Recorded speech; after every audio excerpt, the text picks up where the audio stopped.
Shalom saudara yang dikasihi, di dalam nama Tuhan Yesus Kristus.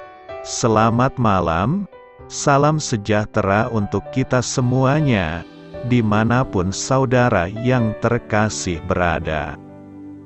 Kiranya damai dan sukacita dari Roh Kudus melimpah di hati dan kehidupan saudara yang terkasih semuanya. Dan semoga saudara terkasih dalam keadaan sehat selalu. Sebelum kita mendengarkan renungan firman Tuhan pada malam hari ini, marilah sama-sama kita berdoa. Bapa kami di dalam kerajaan sorga, Bapa yang baik, ajaib, dan penuh kasih karunia. Bapa yang kami muliakan, di dalam nama Tuhan Yesus Kristus, kami mengucap syukur Bapa, oleh karena pertolongan dan penyertaan-Mu di sepanjang hari ini. Kami boleh dimampukan Bapa untuk melewati hari ini, untuk melakukan apa yang menjadi tugas dan tanggung jawab kami, melakukan segala aktivitas kami, dengan pertolongan-Mu Bapa. Terima kasih ya Bapa. Pada saat ini kami kembali akan merenungkan kebaikan firman-Mu. Berbicaralah kepada kami Bapa, urapi kami, jamah hati kami, supaya kami mengerti akan kebaikan firman-Mu. Terima kasih Bapa. Dalam nama Tuhan Yesus Kristus, kami berdoa. Amin. Saudara yang terkasih, ayat emas renungan kita hari ini terambil dari Ayub 1 ayat yang ke-21.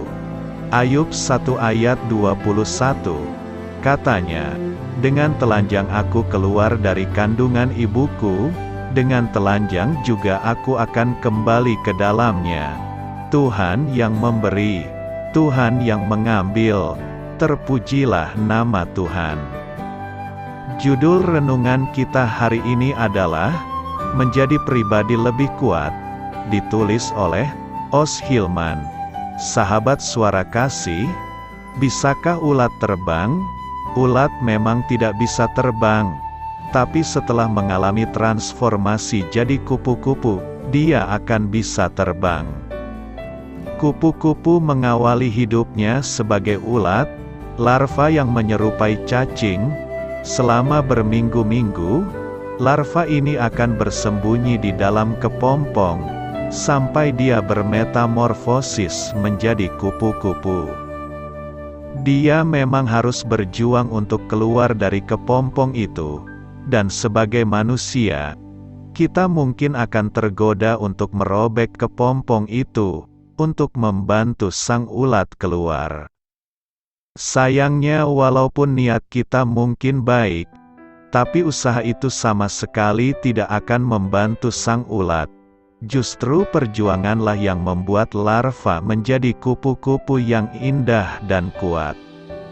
Kupu-kupu harus melewati proses yang sulit, supaya dia terbentuk menjadi seperti yang Tuhan inginkan.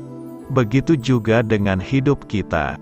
Kita Ayub adalah perikop yang mengisahkan tentang seorang pemimpin komunitas yang kaya dan sukses, bernama Ayub. Dia adalah seorang pengusaha yang sukses dan saleh. Dia adalah pemilik dari peternakan dan lahan yang sangat luas di masa itu, tapi kemudian si iblis mencoba untuk mengacaukan hidupnya. Si iblis datang menghadap Allah. Saat mengetahui kehadirannya, Allah pun bertanya, "Dari mana engkau?" Lalu si iblis menjawab, "Dari perjalanan mengelilingi dan menjelajah bumi." Lalu dia bertanya kepada iblis, "Apakah engkau memperhatikan hambaku Ayub? Sebab tiada seorang pun di bumi seperti dia, yang demikian saleh dan jujur, yang takut akan Allah dan menjauhi kejahatan." Allah sendiri memperkenalkan Ayub kepada si iblis, Dia memberikan izin bagi si iblis untuk menguji hidup Ayub dengan kesulitan, mulai dari mencuri ternaknya, membunuh para pelayannya, dan semua anaknya mati dihantam angin puting beliung.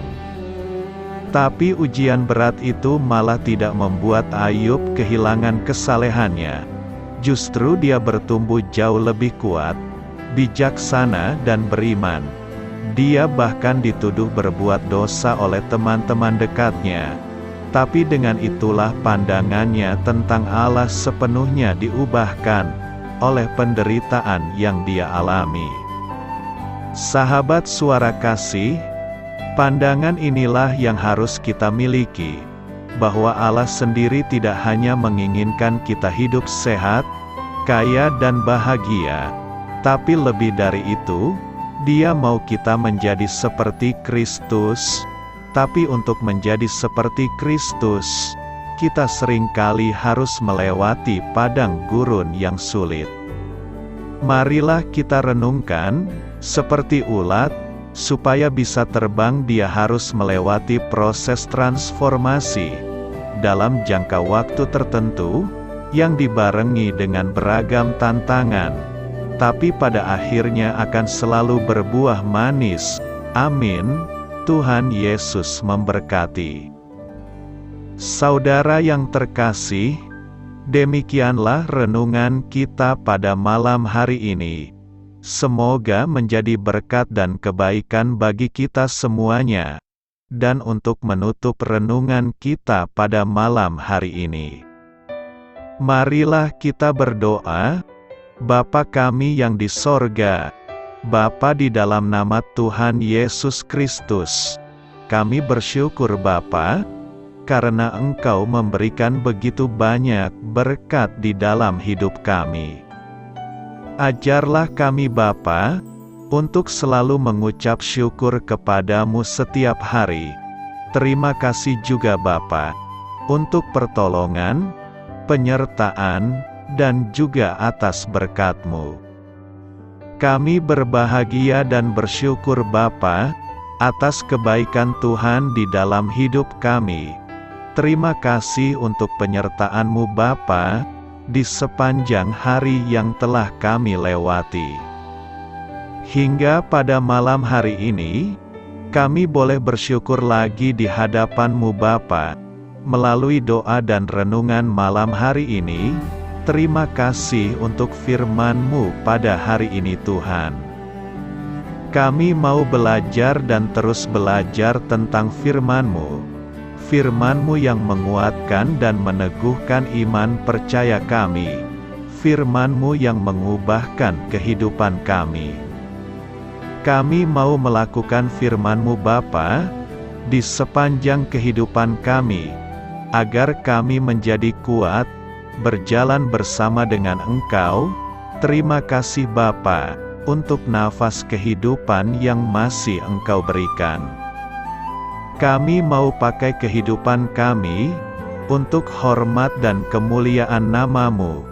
Kiranya Engkau selalu memberkati hidup kami, keluarga kami, sanak saudara kami, daerah tempat tinggal kami, bangsa dan negara kami, pemerintah-pemerintah kami. Biarlah semuanya dalam perlindungan-Mu Bapa, dan jadilah sesuai kehendak-Mu yang terbaik di dalam hidup kami. Bapa, hamba berdoa untuk saudara-saudara kami yang sudah mendengarkan renungan pada malam hari ini. Biarlah yang saat ini sedang mengalami sakit penyakit, pergumulan masalah, kebutuhan ekonomi, kiranya Engkau jamah, sembuhkan dan pulihkan kehidupan mereka. Berkati perekonomian mereka, serta berikan jalan keluar di setiap masalah kehidupan yang sedang mereka hadapi. Ajarlah kami juga Bapa, untuk selalu berharap dan percaya kepada Tuhan Yesus.